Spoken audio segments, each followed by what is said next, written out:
majina naitwa Ahmadi Hamisi Pama. Mimi naongelea swala la ardhi.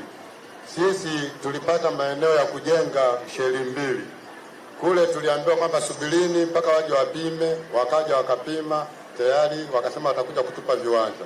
Wakaondoka jumla. Wananchi wakaja wakavamia yale mabikoni yote wakayatoa, watu wakajenga nyumba. Mpaka sasa hivi tumekaa tu hatujui kinachoendelea.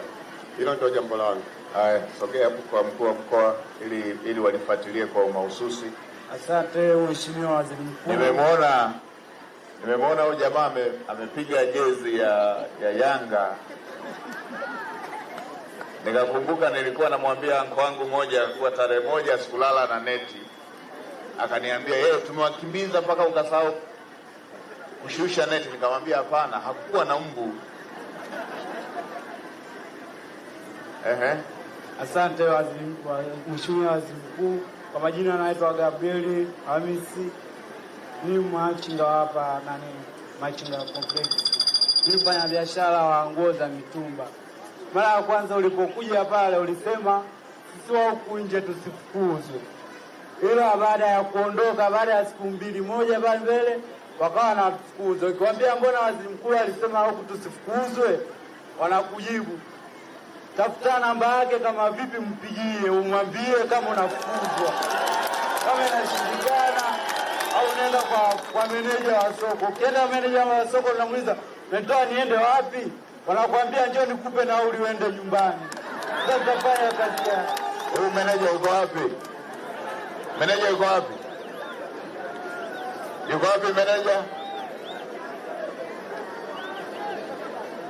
Meneja yuko wapi?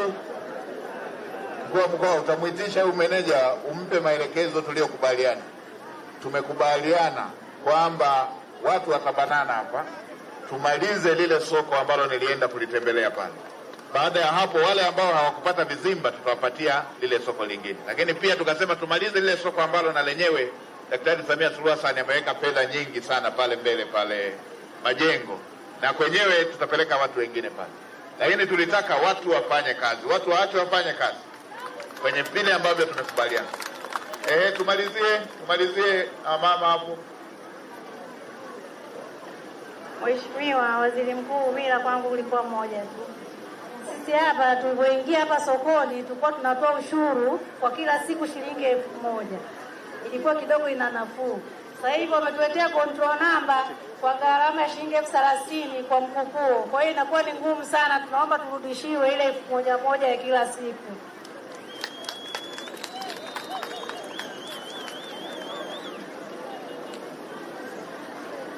Hebu mkuu wa mkoa alikoje hilo?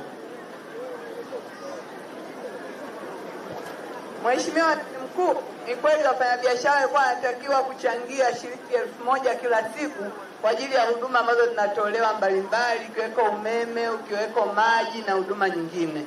Lakini baadaye walikuwa wamekubaliana kuwa badala ya kutoa kila siku watoe kwa mwezi. Lakini kwa maombi hayo Mheshimiwa Waziri Mkuu, naomba tuichukue. Sasa ukitoa 1000 si ni 30. Si ndio hivyo? Ukitoa 30 si ni 30. Sasa kwa nini mnataka atoe hata na ile ambayo hajauza? Siku zingine si atakuwa hajauza. Siku zingine si atakuwa hajauza. Nani amepanga hiyo 30 kwa mkupuo?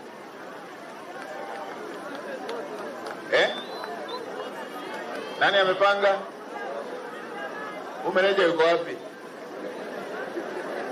Hivi ninyi mnaona machinga wana hela benki ipo tu huko inasubiri.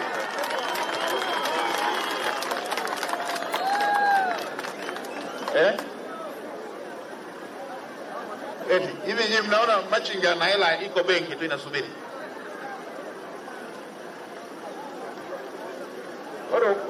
Watu wengine wakikaa ofisini wanasahau kabisa maisha ya Tanzania.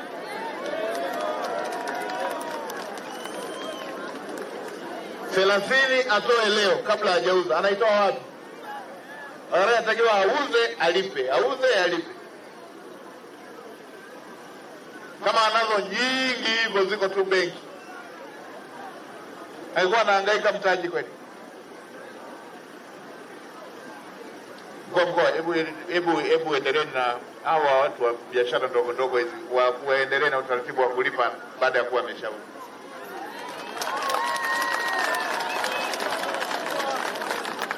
Haya, we la kwako, muone katibu, muone mkuu wa mkoa pale.